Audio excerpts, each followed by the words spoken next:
Zdravím všechny vrtáky a vítám vás ve Vrtákově 5. Mým dnešním hostem je Milan Souva z MZ3A, vítěz soutěže v programování CNC obráběcích strojů. Tato soutěž byla součástí Mezinárodního strojírenského veletrhu v Brně 2021. Čau Milane. Ahoj. Mohl by se nám, prosím tě, krátce představit? Tak jsem Milan, je mi 19 let, ze třídy MZ3, dojíždím do Chrudimi do školy z Hlinska. A mým zájmem je rybaření? No, rybaření až tak úplně ne, ale zájmy jsou florbal a editování fotografií. Okay. Například. Super, díky. Ještě předtím, než si pokecáme o té brněnské soutěži a tvých zážitcích, kterých jistě máš jako hodně, ty máš tady na strojárně už jeden obor vystudovaný. Mohl bys nám říct, co to bylo za obor? Byl to obor obráběč kovů, je to prakticky to, co dělám teď, akorát to bylo víc na práci rukama. Nebylo to přes počítače a nebylo to tak moc o učení. Spíš vlastně na ty stroje, postavit se k tomu stroji, osahat si ho a dělat na něm to, co se má. Naučit se na něm ty věci. Proč ses rozhodl, že nejdřív půjdeš touhletou cestou? Jako nejdřív vyuční list a potom maturita? Bylo to proto, že když udělám učňák, tak aspoň budu mít právě ten učňák. A když bych šel na maturitu a tu nezvládnu, tak nebudu mít nic. Takhle, když tu maturitu teďka nezvládnu, tak ten učňák mi zůstane, ten už mi nikdo nevezme. Chytrý. OK, super, díky. Tak, a teď o té soutěži. Jaká byla příprava na soutěž a kdo vás vedl?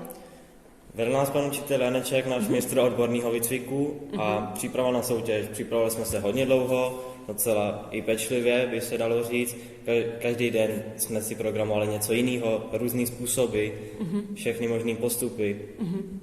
Byla to fakt jako pečlivá příprava. Teď se zeptám, jakoby ještě trošku v návaznosti na ten tvůj předchozí obor vystudovaný. Použil jsi nějaký znalosti vlastně při té přípravě? Určitě. Všechno, co jsem si pamatoval. My jsme to teda měli jenom jeden rok, ale pamatoval jsem si hodně věcí právě a měl jsem výhodu oproti ostatním, bych mohl říct. Tak jo, bezvadný. Musel ses na tu soutěž připravovat i doma? Tím mám na mysli studovat něco po večerech. Tak jak říkám, že jsem si to pamatoval, tak ani moc ne.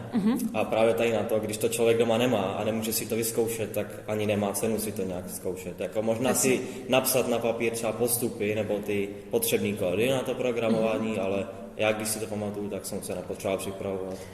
Takže vlastně při té soutěži, jestli tomu rozumím správně, ty si musíš pamatovat z hlavy ten postup, pak to naprogramuješ a pak ten stroj udělá to, co ty jsi naprogramoval. Jo? OK. Před soutěží jako takovou, byla u tebe nějaká nervozita, nebo se svěřil, že to dáš? Ani jsem si nevěřil, že bych to mohl zvládnout, ale nervozita taky nebyla vůbec žádná. Jeli jsme si to vyzkoušet, nebo aspoň já jsem to tak měl, vyzkoušet si před celou republikou, jaký to je programovat. A třeba by, že by to i mohlo vyjít a ono to vyšlo. OK. To je jaký dobrý, ne, prostě takový to. Jedu si to zkusit. To, že je tady celá republika, tak to je prostě v pohodě, ale jedu si to zkusit. Přesně tak. Super. Můžeš nám prosím tě popsat, jak ta soutěž probíhala? Přijeli jsme tam, přišli jsme do místnosti, kde se teda programovalo, byla to místnost pro 4 lidi asi. Přišel pán, který tomu rozumí, který už je dlouholetý v praxi. Vysvětlil nám, o co půjde, jaký máme přesný nástroje, jak by si představoval, že se to bude dělat. Dal nám zadání, dal nám na to časový limit a už nás potom nechal pracovat jak by to mělo být, jak si to představuje.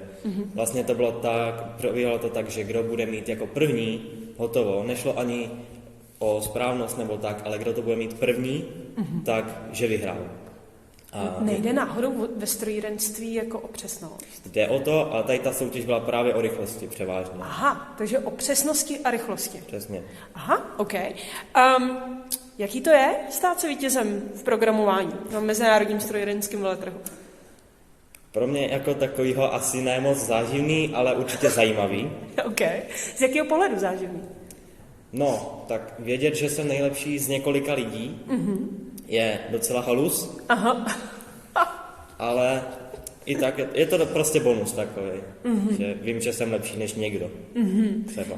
Věříš tomu, že jo, naskočíš do zaměstnání a ty to jako budeš moct použít, jako že jo, prostě podívejte se, jsem vítězem v téhletý a téhletý soutěži, strojírenský soutěži.